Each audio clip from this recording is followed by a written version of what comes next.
pecinta Stikes Health Education. Senang sekali saya Onya Belu bisa hadir menjumpai Anda di channel ini untuk mengantarkan informasi seputar penerapan sistem penerimaan mahasiswa baru Stikes berbasis digital dan antisipasi dampak pengaruh alkohol terhadap kesehatan dan lingkungan sosial.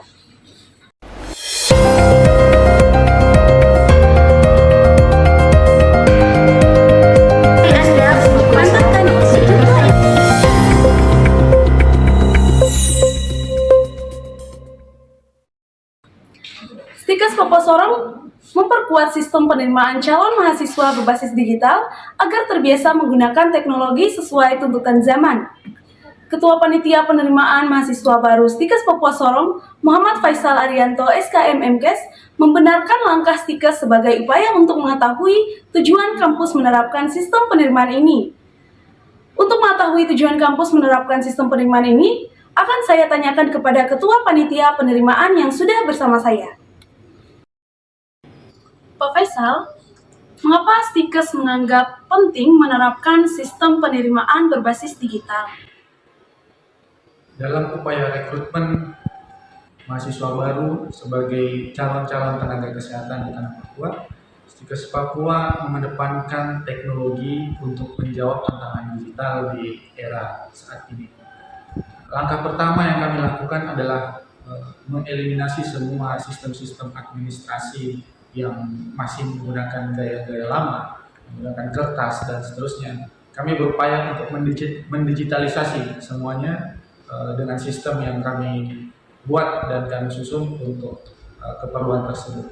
Nah, calon-calon mahasiswa khususnya akan mendaftar di Stikes Papua dengan menggunakan perangkat-perangkat komputer yang telah kami siapkan sebagai bekal awal perkenalan mereka dengan dunia digital, dengan dunia komputerisasi, dan inilah upaya kami untuk memperkenalkan mahasiswa dengan era digital. Dan ini merupakan langkah pertama kami untuk mencoba bertransformasi, berubah dari cara-cara kolonial menjadi cara-cara yang lebih milenial dan mengedepankan jalan-jalan yang kaitannya erat dengan digitalisasi. Apa target akhir yang ingin dicapai sehingga memaksa Stikes mengembangkan sistem penerimaan seperti ini? Tuntutan utama ya dalam era ini adalah bagaimana mahasiswa kesehatan ini mereka tidak hanya berorientasi saja pada aspek-aspek medis di rumah sakit, di klinik ataupun di tempat fasilitas kesehatan lainnya, tetapi mereka juga ke depan akan mengisi tempat-tempat kepemimpinan di sektor-sektor kesehatan, sehingga mereka juga harus memiliki wawasan yang luas. Salah satunya adalah bagaimana mereka memiliki wawasan digital yang memadai untuk mendukung dan mensupport sistem-sistem pembangunan kesehatan ke depannya. Bagaimana menghadapi calon mahasiswa yang belum terbiasa menggunakan teknologi?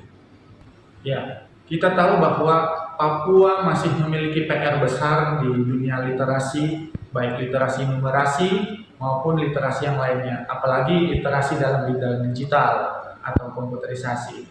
Nah, mahasiswa Stikes Papua saat ini umumnya berada atau berasal dari wilayah-wilayah sekitar Sorong Raya, bahkan dari luar Papua juga. Dan tidak menutup kemungkinan kita juga akan menemukan calon-calon mahasiswa yang sama sekali belum mengenal dengan komputer, belum familiar dengan komputasi, sehingga kami menyiapkan juga SDM untuk mendampingi proses dari awal hingga akhir. Mereka tidak lantas kita tolak sebagai calon mahasiswa baru, tapi inilah upaya pemberdayaan mereka untuk mengenal dunia digital, dan kami menyiapkan instruktur dan pendamping-pendamping untuk mendampingi mereka mulai dari proses awal sampai akhir, sehingga mereka mulai terbiasa dengan dunia digital. Dan sebagai informasi juga bahwa dalam proses pembelajaran kita akan mix dengan sistem hybrid, ada yang offline dan online, sehingga mereka sudah harus mulai terbiasa dengan proses-proses ini sejak pertama kali mereka menginjakan kaki di wilayah kampus Stikes Papua Sorong. Apa tugas Divisi Pengolahan Data dan Informasi di tim seleksi penerimaan mahasiswa baru? Kami berpikir dan menganggap bahwa semua informasi yang datangnya dari mahasiswa baru adalah data-data akurasi yang harus kami olah sedemikian rupa, sehingga kami memiliki gambaran terhadap bagaimana kualitas input yang ada di dalam Stikes Papua, calon-calon mahasiswa baru, dan bagaimana kondisi mulai dari kondisi orang tua mereka sampai mereka sehingga memunculkan sebuah data yang dapat dibaca dan dapat bermakna sebagai salah satu bekal untuk pengambilan kebijakan di manajemen di Stikes Papua maupun di yayasan. Saya kira dengan memunculkan data-data seperti ini, kita bisa memiliki sebuah gambaran yang utuh, yang komprehensif terhadap kondisi mahasiswa kita saat ini, dan kita memunculkan metode-metode pembelajaran yang disesuaikan juga dengan kondisi yang mereka miliki saat ini. Masyarakat butuh pemimpin yang selalu berada dengan rakyat, bukan di atas rakyat.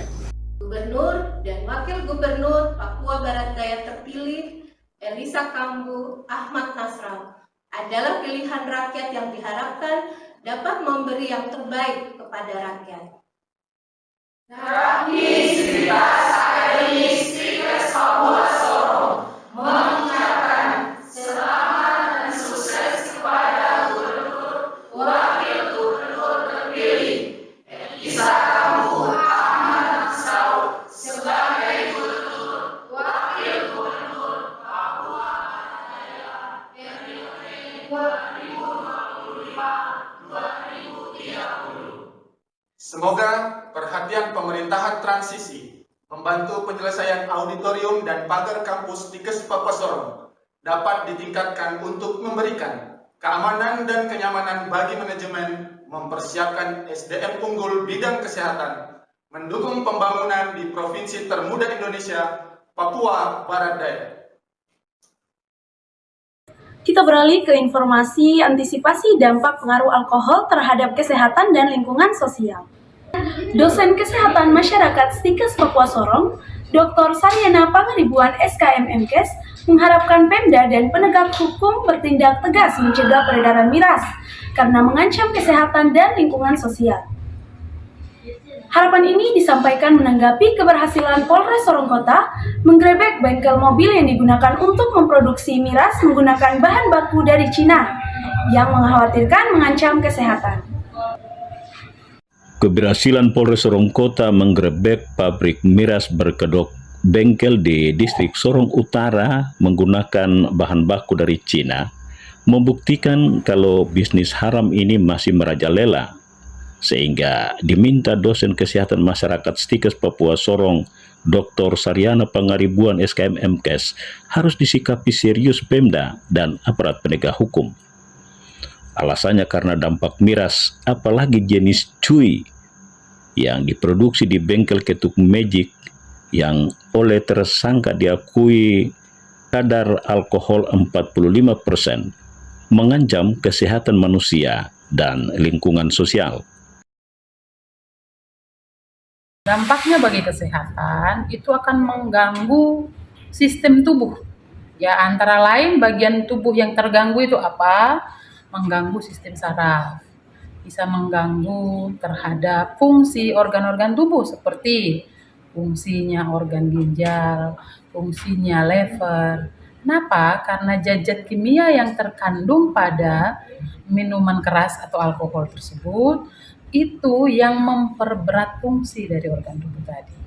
Ya, jadi secara kesehatan memang ya mengkonsumsi miras ya, apalagi kalau dalam jumlah yang berlebihan, itu akan mengganggu kesehatan, terutama jika dikonsumsi secara berkelanjutan atau menjadi sebuah habit perilaku yang berkelanjutan mengkonsumsi miras. Apalagi kita mendengar bahwa beberapa kali kasus kejadian miras oplosan dalam arti yang dibuat sendiri dengan menggunakan dosis dan komposisi sesuai dengan yang dibuat oleh si pembuat tanpa melalui suatu penelitian, suatu ketetapan atau suatu proses yang berkepanjangan, risetnya begitu, itu akan bisa berdampak fatal. Ya. Miras oplosan itu kan mematikan sebenarnya dalam beberapa kasus, karena tentu zat kimianya mungkin yang berlebihan sehingga itu yang menimbulkan kefatalan tadi, Pak. Jadi alangkah baiknya sebenarnya perlu ditegakkan, ya. Penegak hukum perlu bergerak cepat untuk mengamankan hal-hal seperti itu sebelum menimbulkan korban jiwa. Dampak dari konsumsi miras ini sebenarnya berdampak banyak. Selain untuk kesehatan tadi, kita bisa melihat bahwa konsumsi miras yang berlebihan di Papua misalnya itu menimbulkan timbulnya masalah-masalah sosial, misalnya menimbulkan kejahatan. Ya, kita juga melihat banyaknya angka kecelakaan. Ya, di Papua itu disebabkan karena pengendara itu dalam kondisi mabuk. Jadi itu bahayanya banyak sebenarnya. Selain itu juga bisa berdampak terhadap apa? Untuk mengkonsumsi miras, orang kadang-kala menghalalkan segala cara. Misalnya, ya, mencuri, ya, karena tidak ada lagi uang yang dipakai untuk membeli minuman keras. Begitu besar dampak miras terhadap kesehatan dan lingkungan sosial, membuat alumni S3 Unair Surabaya, Dr. Saryana Pangaribuan, berharap disikapi serius Pemda dan aparat penegak hukum. Itulah saudara, informasi pilihan yang telah saya antarkan untuk Anda dalam kesempatan jumpa kita kali ini. Semoga bermanfaat dan terima kasih sudah menyaksikan channel ini.